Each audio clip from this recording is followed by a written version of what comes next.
Banking sector reforms in India. India में banking sector के जो रिफॉर्म्स हैं वो 1991 में आए। इन रिफॉर्म्स की वजह से इंडियन इंडस्ट्री को स्ट्रिक्ट गवर्नमेंट कंट्रोल से फ्री कर दिया गया। अब इंडियन इंडस्ट्री लिबरलाइजेशन और कंपटीशन की ओर जाने लगी थी। इंडियन इंडस्ट्री ने अब एफिशिएंसी और स्टेबिलिटी पर फोकस करना स्टार्ट कर दिया था।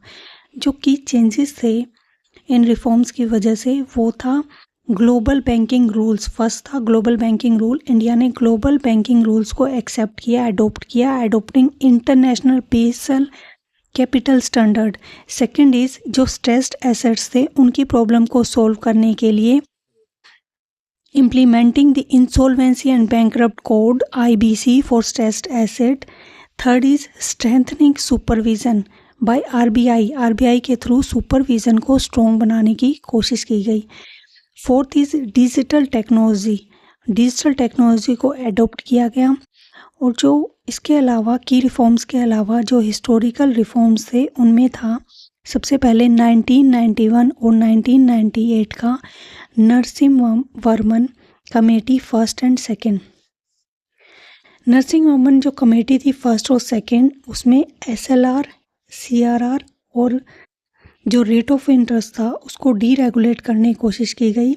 SLR और CRR को कम किया गया, रेट ऑफ इंटरेस्ट को डीरेगुलेट किया गया, इनकम को रिकॉग्नाइज किया गया कि किसके पास कितनी इनकम है पता चलना चाहिए, इनकम रिकॉग्निशन किया गया। जो एसेट्स थे उनको क्लासिफाई किया गया अलग अलग कैटेगरी में। जो प्राइवेट सेक्टर बैंक थे उनको अलो किया गया मार्केट के अंदर। उससे पहले प्राइवेट सेक्टर के जो बैंक थे उनको परमिशन नहीं थी। तो जो नरसिम्हा-वर्मन कमेटी थी फर्स्ट और सेकंड, उसमें प्राइवेट सेक्टर के बैंक को भी अलाउ किया गया। सेकंड था स्ट्रेंथनिंग सुपरविजन इन 1995 कैमल रेटिंग फ्रेमवर्क के थ्रू और PCA के थ्रू जो सुपरविज़न था उसको स्ट्रॉन्ग बनाने की कोशिश की गई।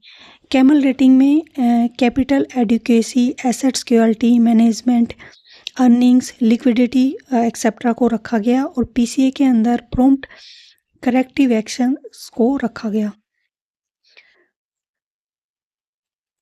थर्ड थे technology and inclusion, means ATM, UPI, NEFT और RTGs के को लेके आया गया।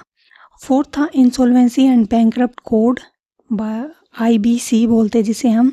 जो नॉन परफॉर्मिंग एसेट्स हैं उनकी प्रॉब्लम को सॉल्व किया गया।